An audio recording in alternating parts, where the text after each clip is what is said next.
Hello friends, आज मैं आपको कुछ टिप्स एंड ट्रिक्स बताऊंगी। कई बार ऐसा होता है घर में हमारे पॉलीथीन इधर से उधर बिखरे रहते हैं।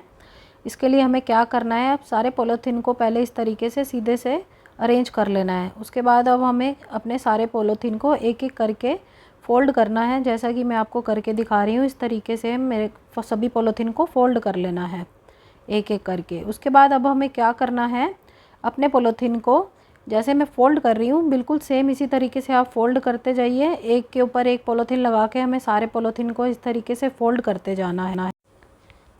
अब सारे पॉलीथीन को फ़ोल्ड करने के बाद अब हमें इसको ऑर्गेनाइज़ करने के लिए एक लेना है प्लास्टिक का डिब्बा। उसको ऊपर से काट लेना है। काटने के बाद अब सारे पॉलीथीन को इसके बीच में सीधा करके लगा देना है। उसके बाद अब हम ऊपर से इस ढक्कन को लगा देंगे। ढक्कन लगाने के बाद जब पॉलीथीन यूज़ करना हो एक एक करके हम इस पॉलीथीन को ऐसे निकाल सकते हैं। अब हम बनाएंगे इस रिबन से बच्चों के लिए एक बो वाला रबर बैंड बनाएंगे।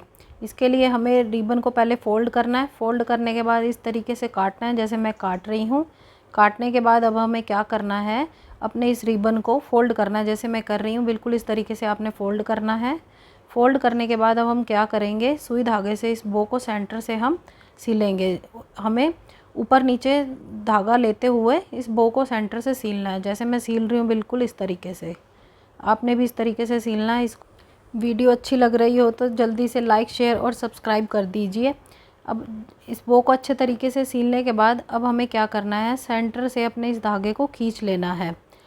देखिए ध्यान से, बिल्कुल जैसे मैं कर रही हूँ। उसके बाद करने के बाद इसको हम धागे को सेंटर से खींच लेंगे धीरे धीरे से।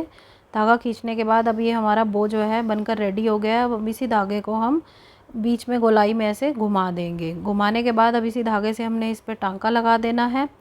टांका लगाने के बाद अब हमें क्या करना है, एक रबड़ लेना है। रबड़ को इसके ऊपर धागे से लगाना है। कोई भी रबड़ अगर आपके पास हो तो इस तरीके से लगाकर आप उसको सील सकते हैं। इस तरीके से हमारा ये बो बनकर रेडी हो गया है।